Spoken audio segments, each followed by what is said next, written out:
క్రీస్తు నామములో కూడి వచ్చిన మీ అందరికీ ప్రత్యేకమైన వందనాలు తెలియజేస్తూ ఈ పునరుద్ధానపు ఆరాధనలో శ్రేష్టమైన వాక్య సందేశాన్ని వినడానికి సిద్ధపడుతూ మీ పరిశుద్ధ గ్రంథాన్ని తెరిచి ఈ దినం దేవుడు మనతో మాట్లాడుతున్నటువంటి శ్రేష్టమైన మాటను ధ్యానం చేద్దాం. మనం గతంలో చదువుకుని అనేక సార్లు చదివి తెలుసుకున్న వాక్యాన్ని మరొకసారి ఒక ప్రత్యేకమైన రీతిలో పరిశుద్ధాత్ముడు మనకు తెలియచేయునుగాక, లోతైన అనుభవాలు నడిపించునుగాక. చూడండి, ఇర్మియా గ్రంథం 31వ అధ్యాయము, ఇర్మియా గ్రంథం 31వ అధ్యాయము 24వ వచనాన్ని చదువుకుందాం. అలసి ఉన్న వారి ఆశను తృప్తిపరచుదును, కృషించిన వారినందరినీ నింపుదును. చాలు, దేవునికి స్తోత్రం. చదవబడినటువంటి లేఖన భాగంలో దేవాది దేవుడు బయలుపరుస్తూ తెలియచేస్తున్నటువంటి శ్రేష్టమైన, విలువైన, అమూల్యమైన, వజ్ర వైడూర్యముల కంటే శ్రేష్టమైన మాట ఏమిటంటే, అలసి ఉన్న వారి ఆశను తృప్తిపరచుదును, కృషించిన వారిని అందరినీ నింపుదును అని దేవుడు మాట్లాడుతున్నాడు. బబులోను రాజు కాలంలో, బబులోను రాజు చేత నడిపించబడుతున్నటువంటి దినాలలో ఇశ్రాయేలు ప్రజలందరూ కూడా బబులోను రాజు ద్వారా కలిగినటువంటి నష్టమును, కష్టమును బట్టి వారు ఆవేదనతో దేవునికి మొరపెడుతూ వచ్చారు. ఇశ్రాయేలు ప్రజలు, శత్రువు వారి గుండెల్లో భయంకరమైన బాధను కలుగచేశాడు, దుఃఖమును కలుగచేశాడు, వేదనను కలుగచేశాడు. అందును బట్టి వారిని ఏలుబడి చేస్తున్నటువంటి బబులోను రాజు ద్వారా కలిగిన నష్టమును బట్టి, కష్టమును బట్టి, ఆవేదనను బట్టి ఇశ్రాయేలు ప్రజలందరూ కూడా దేవుని సన్నిధిలో ప్రాణములు విసిగిపోయి, అలసిపోయి, సొమ్మసిల్లిపోయారు. ఏమయ్యారు? ప్రాణములు అలసి, విసిగి, సొమ్మసిల్లి పడి ఉన్నారు.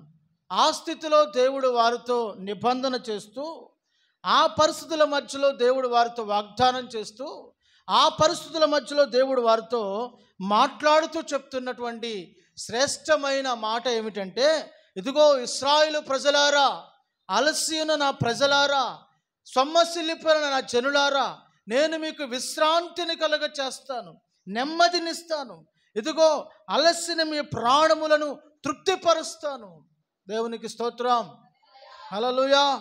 అలసిన మీ ప్రాణములను తృప్తిపరుస్తాను, కృషించిపోయిన మీ జీవితాలను నేను నింపుతాను.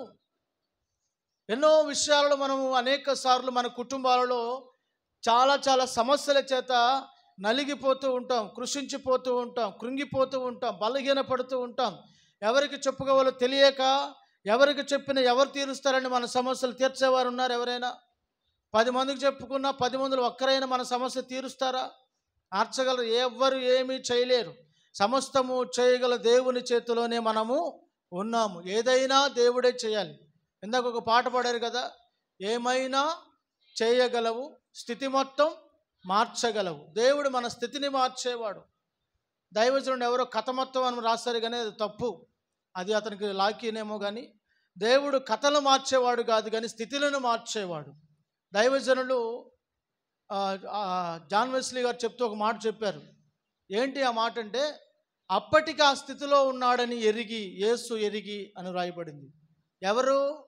38 ఏళ్ల నుంచి ఒక కుంటివాడు కోనేరు దగ్గర అప్పటికి ఆ స్థితిలో పడి ఉన్నాడు. చాలా కాలం నుంచి ఆ స్థితిలో పడి ఉన్నాడు. ఆ స్థితిలో వాడు పడి ఉన్నాడని ఎరిగి వచ్చి యేసు ఆయనను బాగు చేశాడు. దేవునికి స్తోత్రం, హల్లెలూయా. దేవుడు మన స్థితిగతులను ఎరిగినవాడు, దేవుడు మన పరిస్థితులను చూచుచున్నవాడు, దేవుడు మన పరిస్థితిని మార్చేవాడు, మన స్థితిని మార్చేవాడు. కనుక ఆయన ఏమైనా చేయగలడు, ఎప్పుడైనా చేయగలడు, ఎంతైనా చేయగలడు. నువ్వు నమ్మితే ఇప్పుడైనా నీ జీవితంలో కార్యము చేయగలడు. నమ్మితే నువ్వు దేవుని మహిమను చూస్తావు. కనుక ఇశ్రాయేలు ప్రజల జీవితంలో అలసి సొమ్మసిల్లి నలిగిపోయి విరిగిన జీవితాలు కలిగినటువంటి ఇశ్రాయేలు ప్రజలతో దేవుడు అంటున్నాడు, ఇదిగో అలసి ఉన్న ప్రజలారా, నేను మీ ఆశలను తృప్తిపరుస్తాను, కృషించిన మీ జీవితాలను నింపుతాను అని దేవుడు మాట్లాడుతున్నాడు. దేవునికి స్తోత్రం, హల్లెలూయా. దేవుడు వాగ్దానం చేసిన దేవుడు నమ్మదగినవాడు. మనం అనుకోవచ్చు, ఏమండి అది ఇశ్రాయేలు ప్రజలకు చేశాడు కదా, ఎప్పుడో ఏనాడో కొన్ని వేల సంవత్సరాల క్రితం కదా ప్రభు వారికి వాగ్దానం చేసింది. ఇప్పుడు ఆ వాగ్దానం మన జీవితంలో ఎలా నెరవేరుతుంది అని అంటే, నా దేవుడు, నీ దేవుడు, ఇశ్రాయేలు దేవుడు, మనందరి దేవుడు ఒకడే. ఇశ్రాయేలు ప్రజలు ఆరాధించిన దేవుణ్ణే మనము ఆరాధిస్తున్నాము. వారితో చేసిన నిబంధనే దేవుడు మనతో చేస్తున్నాడు. వారికి ఇచ్చిన వాగ్దానమే దేవుడు మనకు ఇస్తున్నాడు. వ్యత్యాసం ఒకటే, వారు శరీర సంబంధమైన ఇశ్రాయేలు ప్రజలుగా శరీర సంబంధమైన యాత్రను చేశారు. మనమైతే ఆత్మ సంబంధమైన ప్రజలుగా ఆత్మ సంబంధమైన యాత్రను మనము చేయుచున్నాము. చూడండి, ఇశ్రాయేలు ప్రజలు మార్గములో అలసిపోయి ఉన్నారు, సొమ్మసిల్లిపోయి ఉన్నారు, వారు నిట్టూర్పు విడుస్తూ ఉన్నారు, వారు బాధించబడుతూ ఉన్నారు. బబులోను వారు ఇక ఫరో రాజు చేతి క్రింద వారు నలిగిపోయిన స్థితిలో, విరిగిన స్థితిలో, సొమ్మసిల్లిన స్థితిలో వారు ఏడ్చుచు దేవునికి మొరపెడుతున్నారు. చూడండి, మన జీవితాల్లో కూడా అనేక సార్లు కష్టములు, నష్టములు, వ్యాధులు, బలహీనతలు, రోగాలు, సమస్యలు, నిట్టూర్పులు, అనేక నిందలు, అవమానాలు, రకరకాల కోణాలలో నీ పైకి బాకు వలె యుద్ధము వచ్చినట్లుగా, నీ పైకి అలలు ఎగసిపడినట్లుగా అనేక మంది దూషణకరమైన మాటలు నిన్ను ఒక బాణం వలె గుచ్చుతూ ఉంటాయి. ఆ సందర్భంలో చేయవలసిన పని తెలిసిన, ఇదిగో ఇశ్రాయేలు ప్రజలు మనకు ముందుగా వెళ్ళిన మన ఆత్మీయులు, మన పితరులు ఏమి చేశారో అదే మనము చేయగలిగితే దేవుడు వారికి తోడై ఉండి వారి వెన్నంటి వారికి జయమిచ్చిన దేవుడు నీ జీవితంలో కూడా నీకు తోడై నీకు జయమివ్వగలడు. హల్లెలూయా. చూడండి, పరిశుద్ధ గ్రంథంలో నుంచి నిర్గమాకాండం 3వ అధ్యాయము 7వ వచనం కనుక మనం చదవగలిగినట్లయితే అక్కడ రాయబడింది. నిర్గమాకాండం 3వ అధ్యాయము 7వ వచనం చదువుకుందాం. మరియు యెహోవా ఇట్లనెను, నేను ఐగుప్తులోనున్న నా ప్రజల బాధను నిశ్చయముగా చూచి తిని, పనులలో తమను కష్టపెట్టు వారిని బట్టి వారు పెట్టిన మొరను నేను విన్నాను, వారి దుఃఖములు నాకు తెలిసే ఉన్నవి. కాబట్టి ఐగుప్తుల చెరలో నుండి వారిని విడిపించుటకును ఆ దేశం నుండి విశాలమైన మంచి దేశమునకు, అనగా కనానీయులు, హిత్తీయులకు, అమోరీలకు, పెరిజీలకు, హివ్వీలకు, యెబూసీలకు నివాస స్థానమైన పాలుతెనలు ప్రవహించు దేశమునకు వారిని నడిపించుటకు దిగి వచ్చి ఉన్నాను. ఇశ్రాయేలీయుల మొర నిజముగా నా యొద్దకు చేరినది. ఇశ్రాయేలులకు మొర నిజముగా నా యొద్దకు చేరినది. ఐగుప్తులు వారిని పెట్టుచున్న హింస నేను చూచి తిని. దేవునికి స్తోత్రం. హల్లెలూయా, హల్లెలూయా, హల్లెలూయా. చూసారా, ఇశ్రాయేలు ప్రజలు ఎంతగా నలిగిపోతూ బాధపడుతూ కన్నీరు విడుస్తున్నారు. అయ్యా మాకు దిక్కెవరు, అయ్యా మాకు తోడెవరు, అయ్యా మా పక్షముగా మాట్లాడేవారెవరు, అయ్యా మా పక్షముగా నిలబడేవారెవరు, అయ్యా మేము ఎవరికి చెప్పుకోవాలి. మన జీవితాలు అనేక సమస్యలు ఇలాగనే ఉంటాయి. ఎవరికి చెప్పుకోవాలో, ఎవరిని అడగాలో, ఎవరి దగ్గరికి వెళ్ళాలో, ఎవరు మన సమస్య తీరుస్తారో అర్థము కాని స్థితిలో కొట్టుమిట్టులాడుతూ, అలసిన స్థితిలో, నలిగిన స్థితిలో, విరిగిన స్థితిలో పడి ఉన్న మనలను దేవుడు అంటున్నాడు, అలసిన వారి ఆశను తృప్తిపరచుదును, అలసిన వారి ఆశను తృప్తిపరచుదును, కృషించిన వారందరినీ నింపుదును.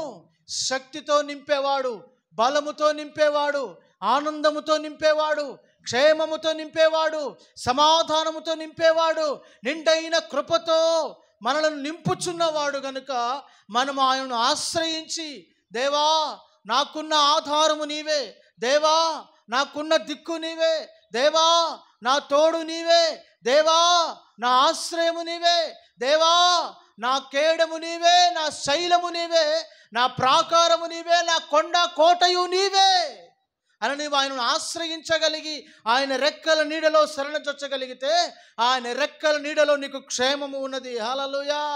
ఆయన రెక్కల నీడలో నీకు భద్రత ఉన్నది. హల్లెలూయా. ఆయన రెక్కల నీడలో నీకు సమృద్ధి జీవము ఉన్నది.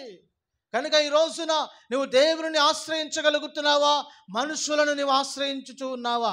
ఇశ్రాయేలు ప్రజలు దేవునికి మొరపెట్టారు, తాళలేక, శ్రమను తాళలేక, ఆ యొక్క బాధను తాళలేక, వారు పెట్టినటువంటి ఇబ్బంది తాళలేక దేవునికి ఘోరముగా ఎలుగెత్తి రొమ్ములు కొట్టుకొనుచు దేవుని సన్నిధిలో అంగలార్చి ఏడ్చారు ఇశ్రాయేలు ప్రజలు. ఎప్పుడైతే వారి రోదన దేవుని సన్నిధిలో ఆకాశమును అంటిందో, దేవాది దేవుడు దిగి వచ్చి ఉన్నాడు. దేవునికి స్తోత్రం. దేవుడే మాట్లాడుతుంటున్నాడు, నేను దిగి వచ్చి ఉన్నాను. దేనికి దిగి వచ్చాడంటే, పాలు తేనెలు ప్రవహించు ఆ మంచి దేశమునకు వారిని నడిపించుటకు నేను దిగి వచ్చి ఉన్నాను. ప్రైజ్ ది లార్డ్, హల్లెలూయా. ఈ రోజున దేవుడు నీ జీవితంలో దిగి వచ్చే దేవుడు, నీ జీవితంలో దిగి వచ్చి నీతో నడిచేవాడు, దిగి వచ్చి నిన్ను బలపరచువాడు, దిగి వచ్చి నీ చెయ్యి పట్టుకొని నిన్ను ఇరుకులోండి విశాలతలను తీసుకుని వెళ్ళేవాడు. శ్రమ పెట్టు వారి చేతిలో నుంచి, ఇబ్బంది పెట్టు వారి చేతిలో ఉంచి, నిందించు వారి చేతిలో ఉంచి, నీ మీద శత్రువులుగా లేచుచున్న వారి చేతిలోంచి నిన్ను తన కనికరముతో నడిపించువాడు. దేవునికి స్తోత్రం, హల్లెలూయా.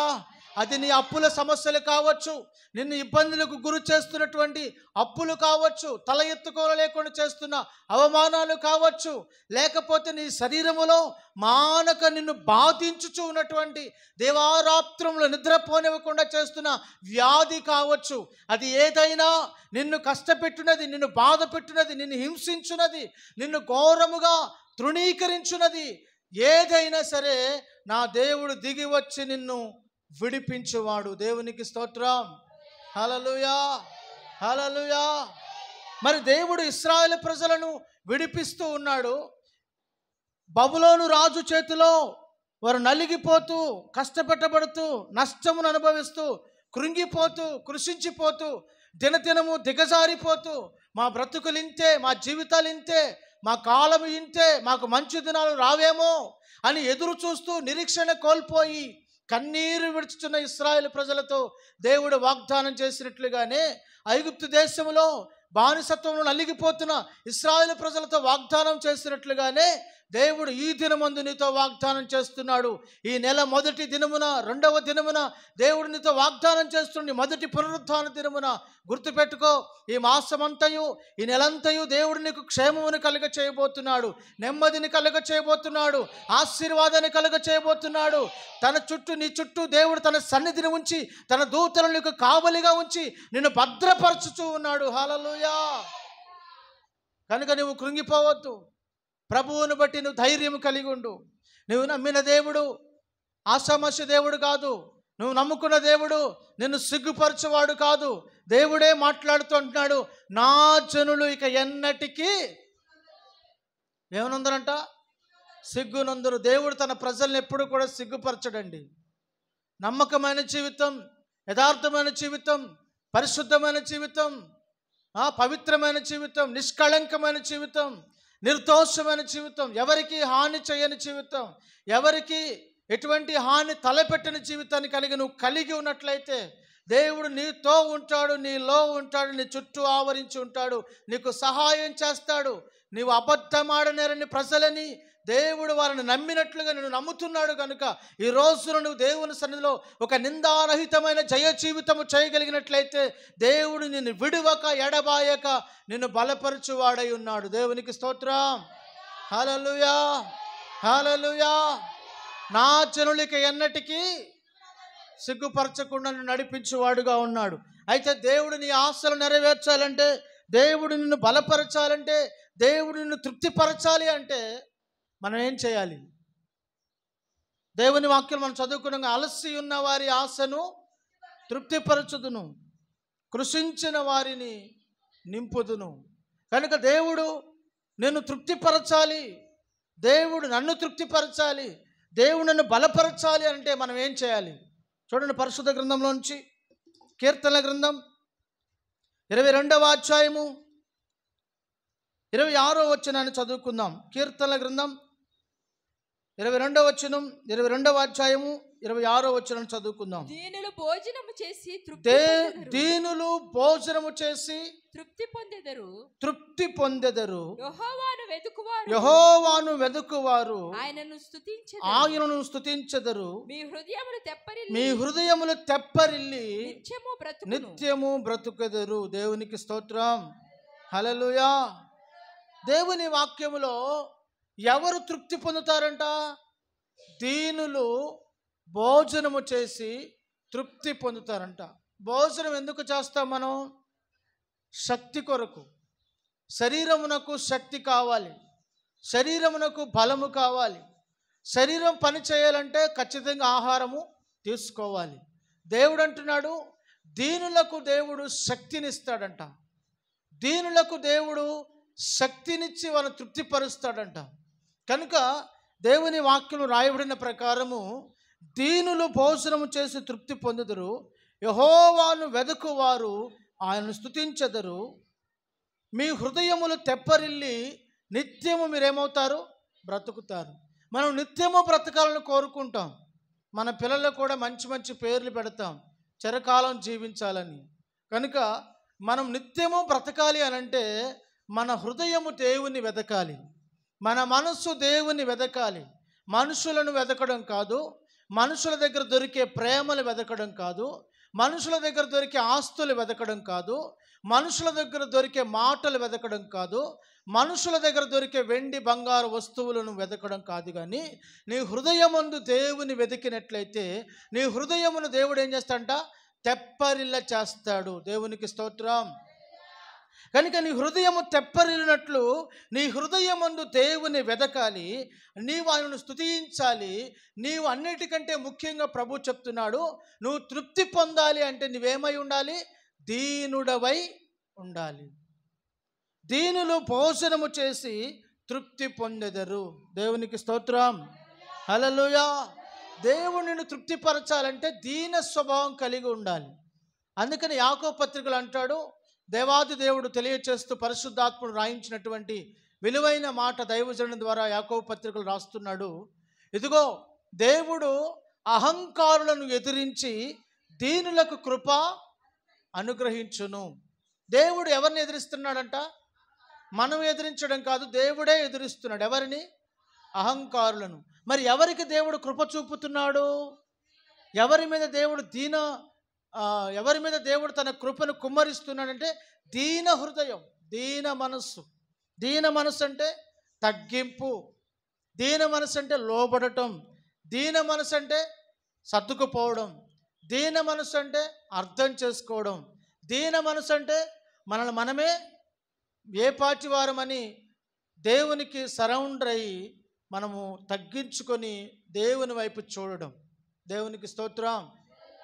దీనులకు దేవుడు కృపను ఇస్తున్నాడు, సమృద్ధి అయిన కృపను ఇస్తున్నాడు. అహంకారులను దేవుడే ఎదిరించుచూ ఉన్నాడు. కనుక దేవుని వాక్యము రాయబడిన ప్రకారము మనం ఎల్లప్పుడూ కూడా ఎలా ఉండాలి? దీన మనస్సు గలవారమై ఉండాలి. దేవుడు ఎవరిని కోరుకుంటున్నాడు? ఎవరి దగ్గర దేవుడు ఉండాలని కోరుకుంటున్నాడు అంటే యెషయా గ్రంథం రాస్తాడు, దీన మనస్సు గలవారి యొద్దను నేను నివసించువాడను అంటున్నాడు. ఎవరి దగ్గర దేవుడు నివసిస్తున్నాడంట? దీన మనస్సు గలవారి యొద్ద, వినయ మనస్సు గలవారి యొద్ద ఆయన నివసించుచున్నాడంట. కనుక మనం ఎప్పుడు కూడా దీన మనస్సు, వినయ మనస్సు, వినయ భావం కలిగి ఉండాలి. తల ఎత్తువారుగా, అహంకారులుగా, లేకపోతే పోరాడువారుగా, మనము ఎదిరించువారుగా మనం ఎప్పుడు కూడా ఉండకూడదు. అది మనకు మంచిది, క్షేమము కాదు. అందుకే దేవుని వాక్యం రాయబడిన ప్రకారము మనం ఎల్లప్పుడూ ఎలా ఉండాలి? దీన హృదయము కలిగిన వారమై ఉండాలి. దేవుడు మనకు ఆ దీన మనస్సు, దీన హృదయము కలుగు చేయును గాక. చూడండి, కీర్తనల గ్రంథం 36వ అధ్యాయము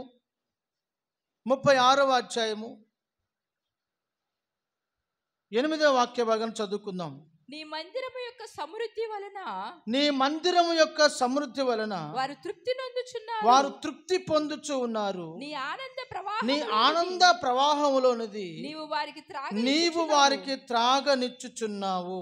దేవునికి స్తోత్రం. హల్లెలూయా. చూడండి, చదువుకున్నటువంటి లేఖన భాగంలో దేవుని యొద్ద జీవపు ఊట ఉన్నదంట. 9వ వచనం అంటున్నాడు, నీ యొద్ద జీవపు ఊట కలదు, నీ వెలుగు పొందియే మేము వెలుగు చూచుచున్నాము. దేవునికి స్తోత్రం. కనుక దేవుడు ఏమై ఉన్నాడు? వెలుగై ఉన్నాడు. దేవుని దగ్గర ఏముంది? జీవపు ఊట ఉంది. చూడండి, నా దగ్గర ఆశీర్వాదం ఉందనుకోండి, ఆశీర్వాదం పొందుకోవడానికి మీ అందరూ వస్తున్నారు కదా. దేవుని సేవకుల దగ్గర మనం ఎందుకు వెళ్తాం? ఆశీర్వదించబడాలని, ప్రార్థన చేయించుకోవాలని కదా. దేవుని మందిరానికి మనం ఎందుకు వెళుతున్నాం? దేవుని వాక్యంలో చూసినట్లయితే నీ మందిరములో సమృద్ధి, నీ మందిరములో ఏముంది? సమృద్ధి. ఎక్కడ సమృద్ధి ఉంది? లోకంలో. లోకంలో ఎవరి దగ్గరికి వెళ్ళినా సమృద్ధి ఉంటుందండి? ఏ మనుషుల దగ్గరికి వెళ్ళినా, ఏ రాజకీయ నాయకుని దగ్గరికి వెళ్ళినా, ఏ గొప్ప వ్యక్తుల దగ్గరికి వెళ్ళినా, తత్వజ్ఞానం కలిగిన వారి వ్యక్తుల దగ్గరికి వెళ్ళినా సమృద్ధి ఉంటుందా? ఏదో ఒక కొరత ఉంటుంది, ఏదో ఒక లోటు కనిపిస్తుంది. ఏ మనిషిలోనైనా మనకు లోటు కనిపిస్తుంది, కొరత కనిపిస్తుంది కదా. కానీ దేవుని దగ్గర, దేవుని మందిరములో ఏ కొరత కనిపించదు. ఎందుకని? ఆయన సర్వ సమృద్ధి గలవాడు. ఆయన యొద్దకు వచ్చే వారికి సమృద్ధిగా ధారాళముగా దయచేయవాడు అని రాయబడింది. ఆయన అడుగు వారికి ఆయన ధారాళంగా ఇస్తాడంట. ఎట్లా ఇస్తాడు? ఇవి కొంచెం నా దగ్గర ఉంది, సరిపెట్టుకో, ఈ పూటకి ఏమనుకోకు, వీలైతే రేపు ఇస్తాలే అని అనేవాడు కాదు మన దేవుడు. మన దేవుడు ఎలా ఇస్తాడంట? ఆయన దగ్గరకు వచ్చి అడుగు వారికి ధారాళముగా ఇస్తాడంట, సమృద్ధిగా ఇస్తాడని దేవుని వాక్యం సెలవిస్తుంది. ఇక్కడ కూడా ఏమని చెప్తాడు? నీ మందిరం యొక్క సమృద్ధి వలన మేము తృప్తి పొందుచున్నాము. నీ మందిరములో ఉన్న సమృద్ధి వలన మేము తృప్తి పొందుచున్నాము. నీ మందిరములో సకల ఆశీర్వాదాలు ఉన్నాయి. దేవుని వాక్యం రాయబడింది, ఆయన కుడి చేతిలో సమస్తము ఉన్నదంట, ఆయన కుడి చేతిలో సమృద్ధి ఉన్నదంట. దేవునికి స్తోత్రం, హల్లెలూయా. ఇక్కడ కూడా అంటున్నాడు, నీ మందిరములో సమృద్ధి వలన మేము తృప్తి పొందుచున్నాము. వారు అని రాశాడు, కానీ వారు అని చదివేదానికంటే మనము, నేను అని చదవడం నాకు చాలా ఇష్టంగా ఉంది. అందుకనే ఆ మాట చెప్తున్నాను. నీ మందిరములోని సమృద్ధి వలన నేను తృప్తి పొందుచున్నాను. హల్లెలూయా. నీ మందిరములో ఆనంద ప్రవాహము ఉందట. దేవుని మందిరంలో ఏముంది? ఆనంద ప్రవాహం. ప్రవాహం ఎలా ఉంటుంది? పొంగి పొంగి పొంగి పొంగి ప్రవహిస్తుంది, పొంగి పొంగి పొర్లుతూ ఉంది. ఈ పొంగి పొంగి పొర్లుతున్న ఈ ప్రవాహం మనుషుల కంటికి కనిపించదు. కనిపిస్తుందా? ఇప్పుడు జలప్రళయమో, లేకపోతే వరదలో, లేకపోతే కాలువలో, నదులో, సముద్రాలు కనిపిస్తాయి, ప్రవాహం కనిపిస్తుంది, పొర్లుచున్న యొక్క అలలు కనిపిస్తాయి. కానీ ఇక్కడ అంటున్నాడు, నీ మందిరములో ఆనంద ప్రవాహములోనిది నీవు వారికి త్రాగించుచున్నావు. ఏమి త్రాగిస్తున్నావు అంటే, ఆయన యొద్ద జీవజల ఊట ఉన్నది. ఆయన యొద్ద ఏముందంట? జీవజల ఊట. చూడండి, జీవజల ఊట ఉందనుకోండి, ఆ ఊట ఒడ్డున ఏ చెట్టు నాటబడినా అదేమవుతుంది? మంచిగా పచ్చగా, ఎల్లప్పుడూ పచ్చగా ఉంటుంది. అది ఎండిపోయినట్టు ఉంటుందా? వాడిపోయినట్టు ఉంటుందా? నలిగిపోయినట్టు ఉంటుందా? విరిగిపోయినట్టు ఉంటుందా? ఎప్పుడు కూడా నీళ్లు ప్రవహిస్తున్న ఒడ్డున ఉన్నటువంటి చెట్లు పచ్చగా ఉంటాయి, నెగనెగలాడుతూ ఉంటాయి, కళకళలాడుతూ ఉంటాయి, సమృద్ధిగా ఉంటాయి. అవి చింతనుందవు, కాపు మానవు. దేవునికి స్తోత్రం, హల్లెలూయా. అందుకే దేవుని వాక్యం రాయబడింది, నది ఒడ్డున నాటబడిన చెట్టు వలె వారు చింతనుందరు, కాపు మానరు. కనుక ఈ నది ఏ నదిని గురించి మాట్లాడుతున్నాడు?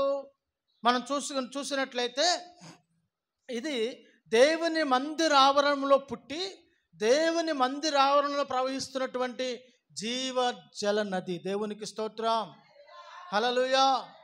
యెహెజ్కేలు గ్రంథం 40వ అధ్యాయం అంటాడు, ఈ నది, చదవండి ఆ వాక్యాన్ని. అతడు మందిరపు గుమ్మమునకు నన్ను తోడుకొని వచ్చెను. మందిరము తూర్పు ముఖముగా ఉండెను. నేను చూడగా మందిరపు గడప క్రింద నుండి నీళ్లు ఉబికి తూర్పుగా పారుచుండెను. 40వ అధ్యాయము 47. 47. ఆ నీళ్లు బలిపీఠమునకు దక్షిణముగా మందిరపు కుడి ప్రక్కన నుండి క్రింద నుండి పారుచుండెను. ఎక్కడి నుంచి పారుతున్నాయంట? మందిరము కుడి ప్రక్కను క్రింద నుండి పారుచుండెను. క్రింద నుండి ఆ నీరేమవుతున్నాయి? పారుతూ ఉన్నాయి, క్రింద నుండి ప్రవహిస్తూ ఉన్నాయట. అందరు చూసారు 47వ అధ్యాయము 1వ వచనం చదువుకున్నట్లయితే అక్కడ ఉంది, మందిరపు గుమ్మమునొద్దకు నన్ను తోడుకొని వచ్చెను, మందిరము తూర్పు ముఖముగా ఉండెను, నేను చూడగా మందిరపు గడప క్రింద నుండి నీళ్లు ఉబికి తూర్పుగా పారుచుండెను. ఆ బలిపీఠము దక్షిణముగా మందిరపు కుడి ప్రక్కను. ఇప్పుడు మనం 3వ వచనం చదువుకుందాం. మనుషుడు కొలనూలు చేత పట్టుకొని తూర్పు మార్గమున బయలు వెళ్ళి 1000 మూరలు కొలిచి ఆ నీళ్లు గుండా నన్ను నడిపింపగా నీళ్లు చీలమండలోతు. నీళ్లు ఎలా వచ్చాయి? ఎంతవరకు వచ్చాయంట? చీలమండలం. మరలా నన్ను 1000 మూరలు లోతుకు నడిపించగా నీళ్లు గుండా నన్ను నడిపింపగా నీళ్లు మోకాళ్ళ లోతుకు వచ్చాను. మొదట ఎక్కడికి వచ్చాయంట? చీలమండలం. ఇంకొంచెం లోతుకు వెళ్ళగా ఎక్కడికి వచ్చాయంట? మోకాళ్ళు. ఇంకా నన్ను లోతుకు నడిపించగా మొలలోతుకు వచ్చెను. ఎక్కడికి వచ్చాయంట? మొలలోతు. ఇంకా నన్ను లోతుకు నడిపించగా నేను దాటలేనంత మిక్కిలి లోతైన ఈదలేనంత లోతునకు దేవుడిని నడిపించాడు. దేవునికి స్తోత్రం. ఇది దేవుని మందిర ఆవరణలో ప్రవహిస్తున్న నది. ఈ నది ఎక్కడికి పారునో అక్కడ సమస్త జీవులను బ్రతుకుతాయి, చచ్చినవి కూడా బ్రతుకుతాయంట. చూడండి అదే అధ్యాయంలో 9వ వచనం, అప్పుడు వడిగా పారు ఈ నది వచ్చు చోటనెల్లా జలచరములన్నీ బ్రతుకును. ఈ నీళ్లు అక్కడికి వచ్చుట వలన ఆ నీరు మంచి నీళ్ళగును గనుక చేపలు బహు విస్తారమగును. ఈ నది ఎక్కడికి పారునో అక్కడ సమస్తమును బ్రతుకును. చాలు. ఈ నది ఎక్కడికి ప్రవహిస్తుందో అక్కడ సమస్తము బ్రతుకుతాయంట. ఏంటి బ్రతికేది అని అంటే, చేపలు బ్రతుకుతున్నాయి, వృక్షములు బ్రతుకుతున్నాయి, జలచరములు బ్రతుకుతున్నాయి, మనుషులు బ్రతుకుతున్నారు. సమస్తమును బ్రతికించగలిగిన నది ఎక్కడ ప్రవహిస్తుంది? దేవుని మందిర ఆవరణంలో ప్రవహిస్తుంది. ఈ ఆవరణంలో ప్రవహిస్తున్న ఈ నది మన కంటికి కనిపించేది కాదు. ఇది ఆత్మ సంబంధమైన నేత్రములతో చూడగలిగే వారికి అర్థమవుతుంది. దేవునికి స్తోత్రం. హల్లెలూయా. ఇది పరిశుద్ధాత్ముని యొక్క నది, పరిశుద్ధాత్ముని ప్రవాహం. పరిశుద్ధాత్ముడు దర్శిస్తున్నాడు, పరిశుద్ధాత్ముడు మాట్లాడుతున్నాడు, పరిశుద్ధాత్ముడు బలపరుస్తున్నాడు, పరిశుద్ధాత్ముడు మనకు జ్ఞానమును నేర్పిస్తున్నాడు, బుద్ధి నేర్పిస్తున్నాడు, తెలివి నేర్పిస్తున్నాడు.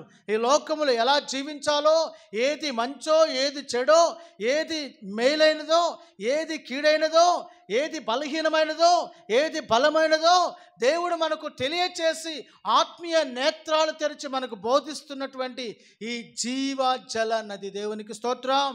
దీని ద్వారా మనం ఏమవుతున్నాము? బ్రతుకుతున్నాము. మనం బ్రతుకుతున్నాము, మన ఇంటి వారిని బ్రతికించగలుగుతున్నాము, మన కుటుంబాలు బ్రతుకుతూ ఉన్నాయి. ఎలా అంటే నీ మందిరములోని సమృద్ధి వలన. దేవునికి స్తోత్రం. హల్లెలూయా. దేవుని మందిరములో ఏముంది చెప్పండి? సమృద్ధి ఉంది. దేవుని మందిరంలో ఏముంది? సమృద్ధి. నీ మందిరములో సమృద్ధి వలన మేము తృప్తి పొందుచున్నాము. కనుక మనం మొట్టమొదటిగా అలసిన మన జీవితాలను, కృంగిన మన జీవితాలను, బలహీనపడిన మన జీవితాలను దేవుడు తృప్తిపరచాలి అంటే మొట్టమొదటిగా మనము దీనులమై దేవుని శరణు వేడుకోవాలి. దేవుని దగ్గర పాదాల దగ్గర గోజాడాలి. దీన మనసుతో దేవుని యొద్ద అంగలార్చాలి. దీనులకు దేవుడు ఏమిస్తాడని చెప్పాను? కృప ఇస్తాడు. రెండవదిగా నీవు దేవుని సన్నిధిలో అనగా దేవుని మందిర ఆవరణములో నివసించడానికి ఇష్టపడాలి. ఈ రహస్యము ఎరిగినటువంటి దావీదు దేవుని మందిరములో సమృద్ధి ఉంది కనుక తన జీవితము లేమిలో ఉంచి సమృద్ధిలోనికి నడిపించబడింది. హల్లెలూయా. నా మటుకు నేను ఆ మాట చెప్పగలను. దేవునిని ఎరుగక మునుపు యేసుని ఎరుగక మునుపు భయంకరమైన దరిద్రపు జీవితం చేశాం మేము. ఎప్పుడైతే యేసుని తెలుసుకొని ఆయన మందిర ఆవరణములోనికి అడుగుపెట్టి ఆయన సన్నిధిలో నివాసము చేయడం ప్రారంభించామో, ఆయన మందిరములో ఉన్న సమృద్ధి వలన మేము బ్రతికాం, మా కుటుంబాలు బ్రతికాయి, మా జీవితాలు ఆశీర్వాదకరంగా ఉన్నాయి. నేటికి సమృద్ధిగా దేవుడు చేసి ఉన్నాడు. హల్లెలూయా, హల్లెలూయా. అందుకే మీకు చెప్పగలుగుతున్నాను, దేవుని మందిరములో మీకు కనిపించని ఆశీర్వాదం ఉంది. దాన్ని మీరు పొందుకోవాలంటే దేవుని మందిరమును విడువక ప్రేమించువారుగా ఉండాలి. దేవుని మందిరములో సమృద్ధి ఉంది. దేవుని సన్నిధిని మనం వెతుకులాడాలి. దేవుని సన్నిధిలో మనం వెతకాలి, దొరుకుతుంది. దేవునికి స్తోత్రం, హల్లెలూయా. దావీదు దినమునకు 7 సార్లు ప్రార్థన చేసేవాడు. దానియేలు దినమునకు 3 సార్లు ప్రార్థన చేసేవాడు. దావీదు అంటాడు, ఇదిగో చిరకాలమును యెహోవా మందిరములో నివాసము చేయగోరుచున్నాను. నా బ్రతుకు దినములన్నీ కృపాక్షేమములు నా వెంట వచ్చును. ఎప్పుడు కృపాక్షేమాలు నా వెంట వస్తాయని చెప్పాడు? ఎప్పుడు కృపాక్షేమాలు వెంట వస్తాయి? చాలామంది కృపాక్షేమాలు కావాలయ్యా, కృపాక్షేమాలు కావాలి, కృపాక్షేమాలు కావాలి, కృపాక్షేమాలు కావాలి, అయ్యా నా కాపుదల కావాలి, భద్రత కావాలి, ఆరోగ్యం కావాలి, ఆశీర్వాదం కావాలి, దీవెనలు కావాలి అని అడుగుతూ ఉంటారు. మంచిదే, కానీ అవి ఎప్పుడు వస్తాయి? దేవుని వాక్యం ఏం నేర్పిస్తుంది మనకి?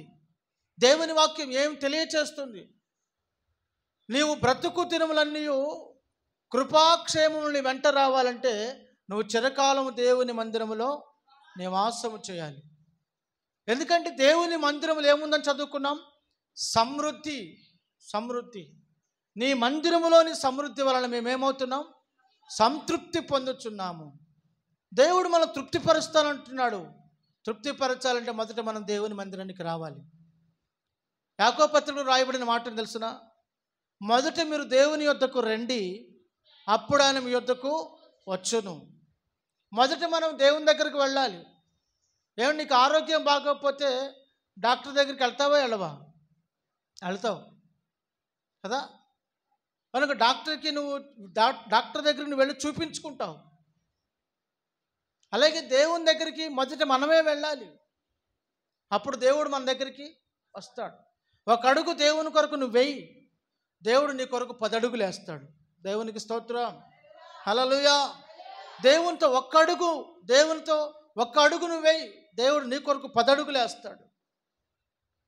ఒక దినం ప్రార్థన చేయి, దేవుడు ఎంత ఆశీర్వదిస్తానని చెప్పాడు?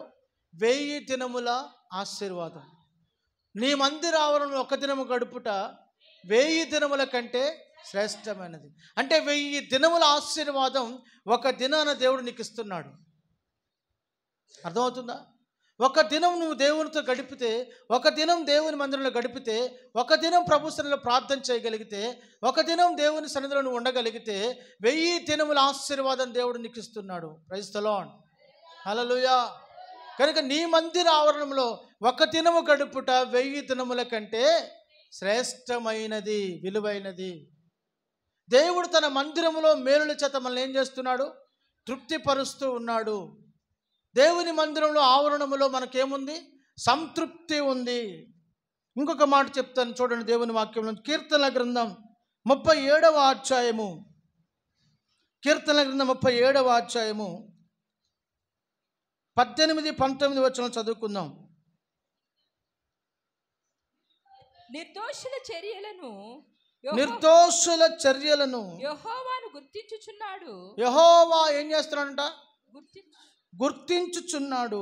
వారి స్వాస్థ్యము సదాకాలము నిలుచును. వారి స్వాస్థ్యము సదాకాలము నిలుచును. ఆపత్కాలమందు వారు సిగ్గునందరు. కరువు దినములలో వారు తృప్తి పొందుదురు. కరువు దినములలో వారు తృప్తి పొందెదరు. దేవునికి స్తోత్రం, హల్లెలూయా. చదవండి లేఖన భాగములో, నిర్దోషుల చర్యలన్నీ యెహోవా గుర్తిస్తున్నాడు. ఎవరు గుర్తిస్తున్నారంట? దేవుడు గుర్తిస్తున్నాడు. ఎవరి చర్యలు గుర్తిస్తున్నాడు? దోషుల చర్యలు దేవుడు గుర్తిస్తున్నాడు, నిర్దోషుల చర్యలు దేవుడు గుర్తిస్తున్నాడు. చాలామంది ఏమనుకుంటారు? దేవుడు లేడు, దయ్యము లేదు, ఏమీ లేదు అనుకుంటారు. దేవుడు లేకపోతే మనము లేం. దేవుడు లేకపోతే విశ్వము లేదు. దేవుడు లేకపోతే ఈ భూమి ఆకాశములు మనుషులు ఎవ్వరూ లేరు. అర్థమవుతుందా? చాలామంది నమ్ముతున్నారు దేవుడు ఉన్నాడని, చాలామంది నమ్మడం లేదు దేవుడు ఉన్నాడు అని. దేవుడు లేడని బుద్ధిహీనులు తమ హృదయములో అనుకొందురు. దేవుడే కనుక లేకపోతే నువ్వు ఎలా పుట్టావు? ఈనాటికి ఇంత టెక్నాలజీ డెవలప్ అయిన ఈ రోజుల్లో ఇంత టెక్నాలజీ వచ్చింది. ఇప్పుడు మనుషులు చేయలేని ఆర్టిఫిషియల్ ఇంటెలిజెంట్గా చేస్తూ ఉంది ఏఐ. ఒక్క క్షణంలో మనం చేయలేని పనులు దానికి అప్పగిస్తే నిమిషాల్లో ఈజీగా చేసి పెట్టేస్తుంది. ఇప్పుడు మనుషులందరూ కూడా దేనికి అలవాటు పడ్డారు? ఏఐకి అలవాటు పడ్డారు. రాబోయే దినాల్లో ప్రపంచమంతా ఏలేది ఏఐనే. ప్రపంచాన్ని నియంత్రించేది కూడా ఏఐ నియంత్రిస్తుంది. ఆల్రెడీ ఒక దేశంలో మంత్రిని పక్కకు పెట్టి, ప్రధానమంత్రిని పక్కకు పెట్టి ఏఐని చేసి ఏఐని ప్రధానమంత్రిగా నియమించారు. మీరు యూట్యూబ్లో చూడండి కావాలంటే. కనుక ఇటువంటి సంఘటనలు జరుగుతున్నటువంటి నేటి దినాలలో మనం ఉన్నాము. అయితే దేవుని వాక్యం అంటుంది, దోషుల చర్యలు, నిర్దోషుల చర్యలు ఎవరు గుర్తిస్తున్నారంట? దేవుడు గుర్తిస్తున్నాడు. మనం ఏం చేసినా తప్పించుకుంటాం అని అనుకోవద్దు. ఎన్నో సంవత్సరాల నుంచి ఆగిపోయిన కేసులు ఏఐ ఇప్పుడు చాలా చాకచక్యంగా ఆ కేసులు ఏం చేస్తుంది? పరిష్కరిస్తుంది. ఎప్పుడో 1990లోని 80లోని ఒక హత్య జరిగిందంట. అది ఏఐకి అప్పగిస్తే ఈజీగా దాన్ని సాల్వ్ చేయగలిగింది. అంత టెక్నాలజీ డెవలప్ అయిన స్థితిలో మనం ఉన్నాం. ప్రతి మనుషుడు నిఘా నేత్రాలలో ఉన్నాడు. కనుక దేవుని యొద్ద నుండి, దేవుని కన్నుల నుండి ఎవడూ తప్పించుకోలేడు. ఇంత టెక్నాలజీ డెవలప్ అయిన ఈ రోజుల్లో కూడా కనీసం మన రక్తాన్ని తయారు చేయగలుగుతున్నారా? మానవుని రక్తాన్ని తయారు చేయగలిగినటువంటి మిషన్స్ వచ్చాయా? లేదు, చేయలేరు. అర్థమవుతుందా? ఏవో కృత్రిమంగా కొన్ని ఏవో చేస్తున్నారు, కానీ అవన్నీ ఫెయిల్ అవుతూ ఉన్నాయి. ఒకవేళ భవిష్యత్తులో చేయొచ్చునేమో తెలియదు. కానీ ఏది ఏమైనా దేవుడు మనిషికి ఇచ్చినటువంటి జ్ఞానం వేరు, దేవుడు మనిషిని సృష్టించిన విధానం వేరు, ఆ తెలివి వేరు. ప్రైజ్ ది లార్డ్, హల్లెలూయా. కనుక మన జీవితంలో మనం గుర్తుపెట్టుకోవాల్సింది ఏంటంటే, దోషుల చర్యలు, నిర్దోషుల చర్యలు రెండిటిని కూడా ఆయన గుర్తిస్తున్నాడు. వారి స్వాస్థ్యము సదాకాలం నిలుపుచూ ఉన్నాడు. ఆపత్కాలమందు నిర్దోషులను దేవుడు ఏం చేయనాడట? సిగ్గుపరచడు.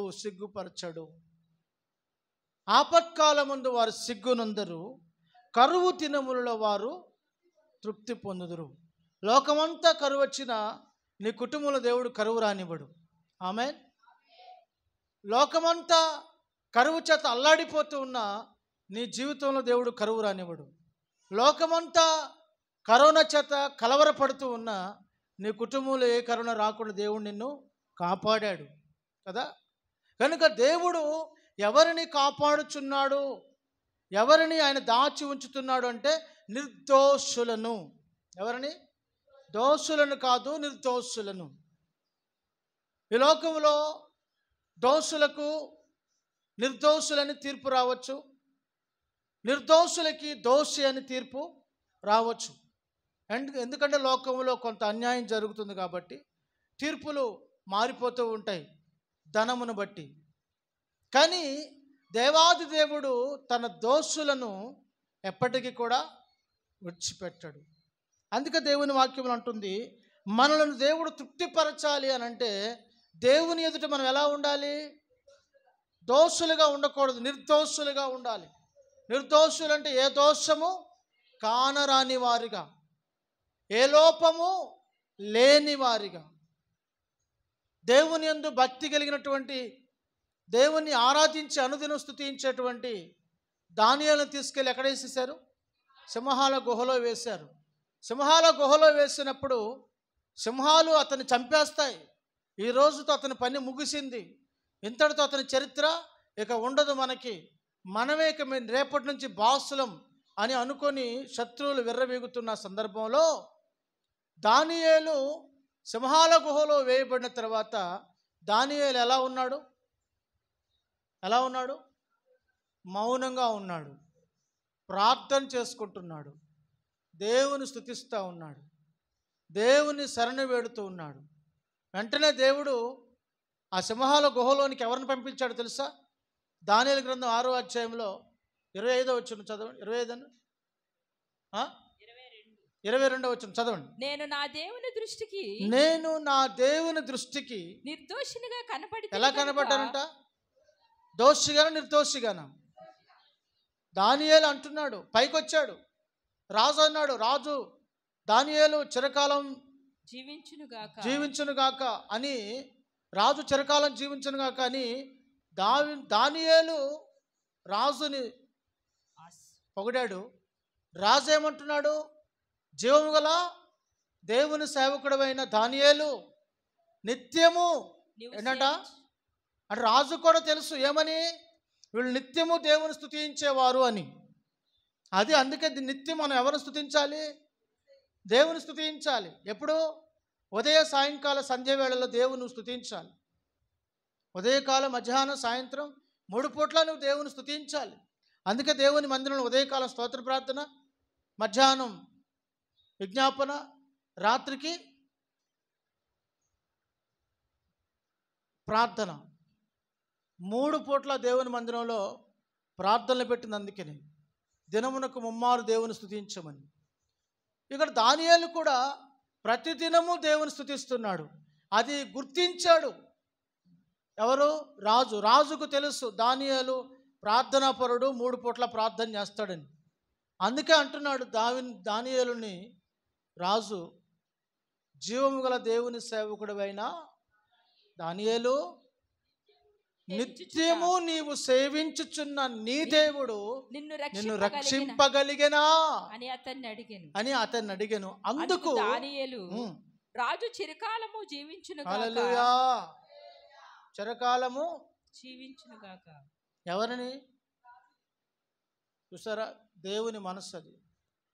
తర్వాత దానియేలు అంటున్నాడు, నేను నా దేవుని దృష్టికి నిర్దోషినిగా కనబడి. ఎలా కనబడ్డాడంట?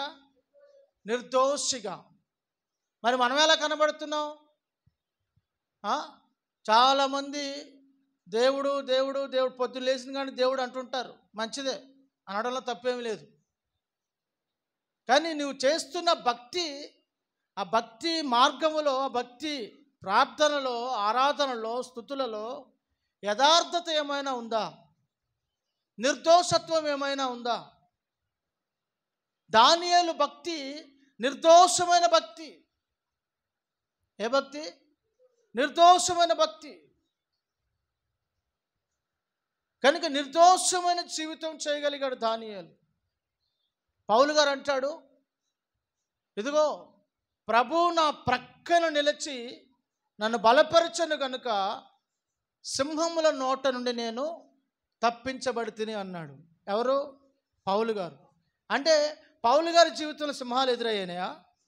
దానియేలు జీవితంలో, నిజ జీవితంలో సింహాలు ఎదురైనాయి. కానీ పౌలు గారి జీవితంలో సింహాలు ఎదురవ్వలా. మరి ఎందుకు ఆ మాట అన్నాడంటే, సింహం లాంటి మనుషులు ఎదురయ్యారు. అది అక్కడ సంఘటన. అధికారులు, అధిపతులు, రాజ్యాలు, ప్రధానాధికారులు, ప్రధానాధిపతులు ఎందరో పౌలుకు వ్యతిరేకంగా లేచారు. అందుకు పౌలు గారు అంటాడు, ప్రభువు నా ప్రక్కన నిలిచి నన్ను బలపరచను గనుక సింహముల నోట నుండి తప్పించుకున్నాను. ఇక్కడ దానియేలు అంటున్నాడు, నా దేవుని దృష్టికి నేను నిర్దోషిగా కనబడ్డాను. నువ్వేమో చేసే పనులన్నీ చేస్తుంటావు, అన్ని పనికిమాలిన పనులే చేస్తావు. ఏమో పనులు చేస్తానో మీకే తెలుసు, మీ అంతరంగానికి తెలుసు, మీ మనసుకు తెలుసు, మీ మనస్సాక్షికి తెలుసు. ప్రతి నీచమైన పని చేసి దేవుడు నన్ను చూడడం లేదు, దేవుడు నన్ను ఆశీర్వదించడం లేదు, దేవుడు నాకు అలా చేశాడు, దేవుడు నాకు ఎలా చేశాడు, దేవుడు నన్ను అలా ముంచేశాడు, దేవుడు నన్ను ఇలా ముంచేశాడని నిందలన్నీ ఎవరి మీద వేస్తున్నారు? దేవుడి మీద వేస్తున్నాడు. దేవుడు ఎప్పుడు కూడా మంచివాడే. దేవుడు ఎప్పుడు మంచివాడు. అన్ని సమయముల యందు, అన్ని వేళల యందు దేవుడు మంచివాడే.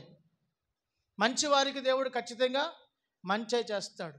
అందుకే దేవుని వాక్యం అంటుంది, నిర్దోషుల చర్యలను యెహోవా గుర్తించుచున్నాడు, వారి స్వాస్థ్యము సదాకాలం నిలుచును, ఆపత్కాలమందు వారు సిగ్గునందరు, కరువు దినములలో వారు తృప్తి పొందెదరు.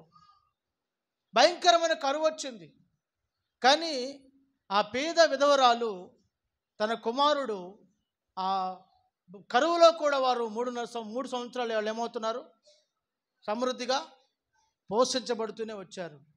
ఎందుకు పోషించబడ్డారంటే వారు దీవించబడిన వారు, వారు నిర్దోషులు. కరువు దినాల్లో వారు పోషించబడ్డారు.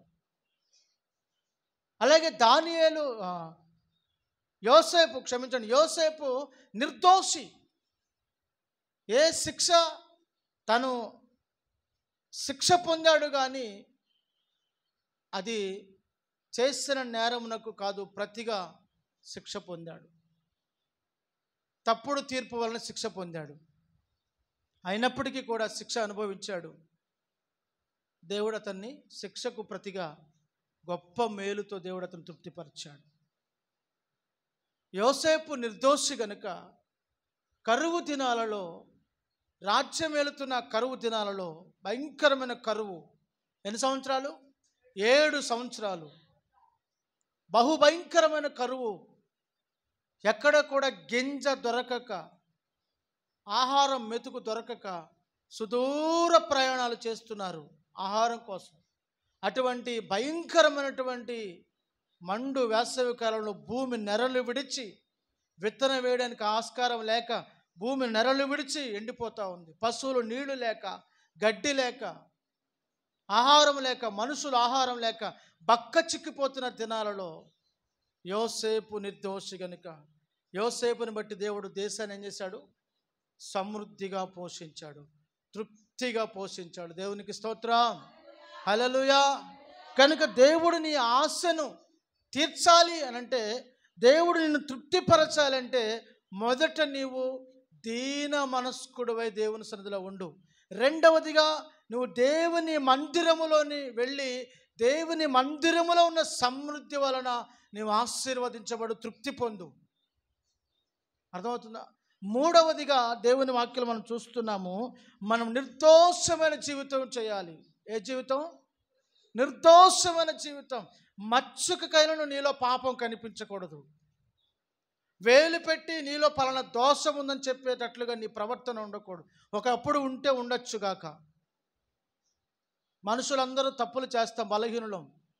కొన్నిసార్లు తెలిసి చేస్తాం, కొన్నిసార్లు తెలియక చేస్తాం. ఏ నాటికీడు ఆ నాటికి చాలు.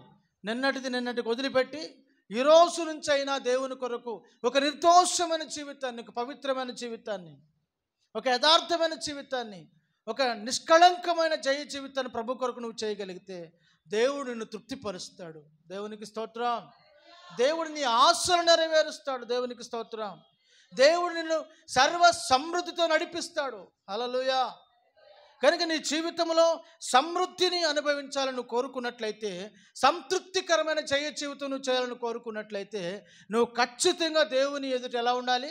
నిర్దోషమైన జీవితం. చివరికి మరొక మాట చెప్పి నేను ముగించేస్తాను. చూడండి,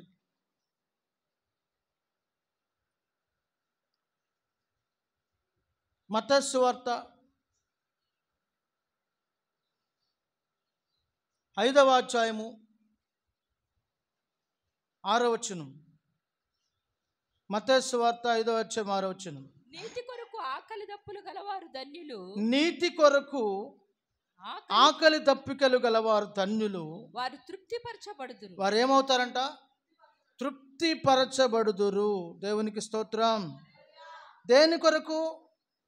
నీతి కొరకు ఆకలి దప్పిక. 2 విషయాలు రాస్తాడు. ఆకలి దప్పిక.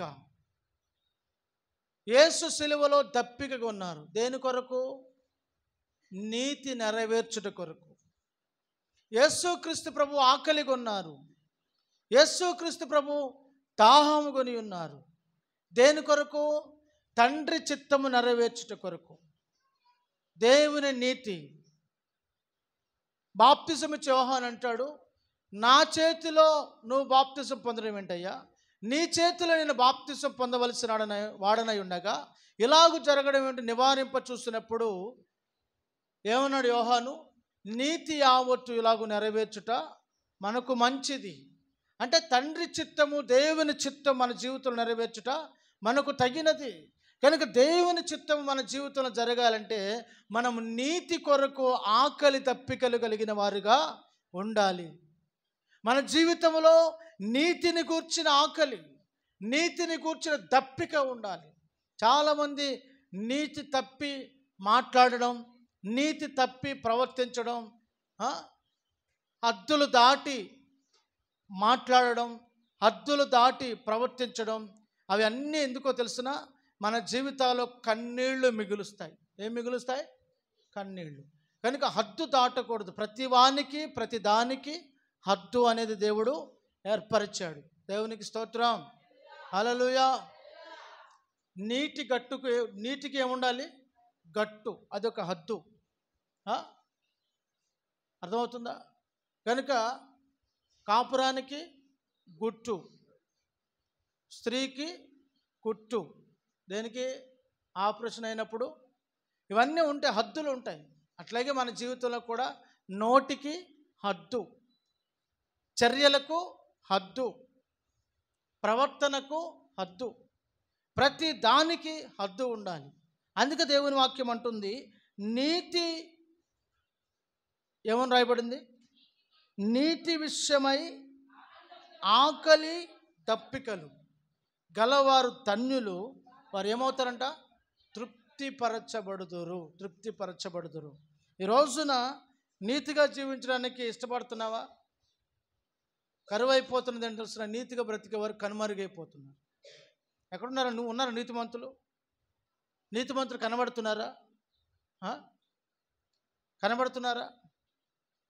మా దైవజనుల ఆత్మీయ తండ్రి రేసన్న గారు ఒక ప్రసంగం చేశారు. నీతిమంతులు ఉన్నారా అని ఒక ప్రసంగం చేశాడు. వీలైతే యూట్యూబ్లో ఆ ప్రసంగం వినండి, చాలా అద్భుతంగా ఉంటుంది. నీతిమంతులు ఉన్నారా? నీతిమంతులు ఉన్నారు, కానీ వారు ఎలా ఉన్నారో తెలుసున? ఖర్జూర వృక్షము వలె మొవ్వవేసి ఎదుగుతున్నారు. వారు మనుషుల కంటికి కనిపించరు, కానీ ఉన్నారు. నీతిమంతులు ఉండబట్టే ఇంకా నిలిచింది ఈ భూమి. నీతిమంతులు ఉండబట్టే ఇంకా మనం క్షేమంగా ఉండగలిగాం. కనుక నీతిమంతులు భూమి మీద తీసివేయబడే దినాలు త్వరగా రాబోతున్నాయి. అప్పుడు లోకానికి శ్రమ. కనుక నీతిని నెరవేర్చువారు, దైవ చిత్తమును జరిగించు వారితో దేవుడు వారిని బలపరుస్తాడు, తృప్తిపరుస్తాడు. దేవునికి స్తోత్రం, హల్లెలూయా. కనుక మనం అందరము కూడా నీతి నిమిత్తమై ఆకలి దప్పికలు కలిగిన వారుగా జీవించి ప్రభు సన్నిధిలో నిలుచుదుముగాక. ఆమేన్. ఆశగల ప్రాణాన్ని నా ప్రభు తృప్తిపరచువాడుగా ఉన్నాడు. కనుక ప్రభు సన్నిధిలో మనం అందరూ కూడా తలలు వంచి కనులు మూసి ప్రభు హస్తాలకు అప్పగించుకొని, దేవా, ఇంతవరకు తేటగా సూటిగా నువ్వు నాతో మాట్లాడుతూ వచ్చినందుకు వందనాలు చెల్లిస్తున్నానయ్యా అని అందరూ ప్రభు సన్నిధిలో తల వంచి ప్రార్థన చేసుకొని ప్రభు హస్తాలకు అప్పగించుకొని, దేవా, నన్ను బలపరిచి స్థిరపరిచి గొప్ప చేయువాడువు నీవే. ఇదిగో మీరు నాతో తేటగా సూటిగా మాట్లాడుతూ వచ్చారయ్యా.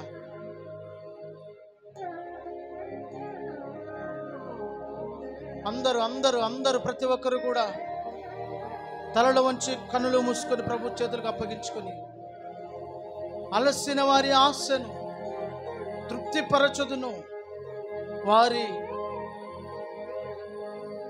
వారు కృషించిన వారిని నింపుదును ప్రభు మనతో మాట్లాడుతూ వచ్చాడు. ఇశ్రాయేలు ప్రజలు కృషించిన స్థితిలో, నలిగిన స్థితిలో, విరిగిన స్థితిలో ఉండగా దేవుడు వారికి వాగ్దానం చేస్తూ ఉన్నాడు.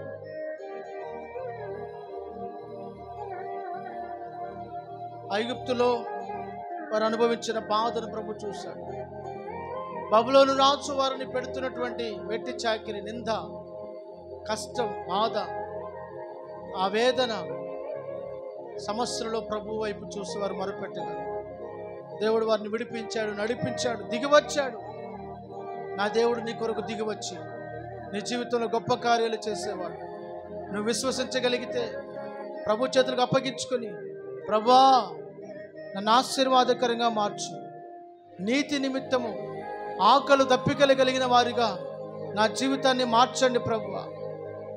ఇదిగో నీ మందిరములో మేలు చేత, నీ మందిరములో సమృద్ధి చేత మేము తృప్తి పొందుతున్నామని మీరు సెలవిచ్చారు తండ్రి.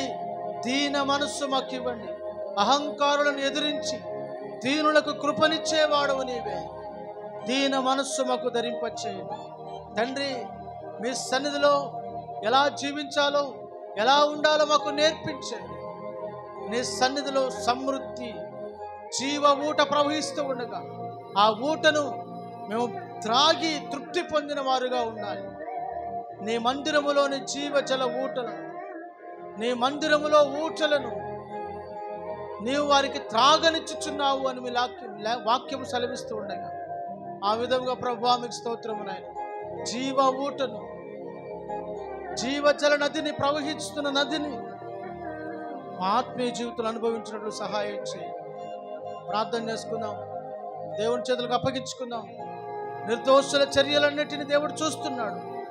దోషుల చర్యలు, నిర్దోషుల చర్యలు ఆయన కనిపెడుతున్నాడు. కనుక నువ్వు దేవుని ఎదుట దోషము కలిగిన వ్యక్తిగా కాదు, నిర్దోషమైన వ్యక్తిగా, నీతిమంతురాలుగా, నీతిమంతునిగా, ఆకలి దప్పికలు కలిగిన వ్యక్తిగా నువ్వు జీవించగలిగితే దేవుడు నీ కొరకు ఏమైనా చేయగలడు, ఎంతైనా చేయగలడు, ఎప్పుడైనా చేయగలడు. నువ్వు నమ్మితే దేవుడు నీ కొరకు ఇప్పుడైనా చేయగలడు. విశ్వాసంతో ప్రార్థన చేసుకుందాం. దేవుని సేవకులు మీ కొరకు ప్రార్థన చేస్తూ ఉండగా అందరూ ప్రార్థనలు ఏకీభవించండి. ప్రార్థన చేసుకుందాం. ప్రార్థన చేద్దాం. స్తోత్రం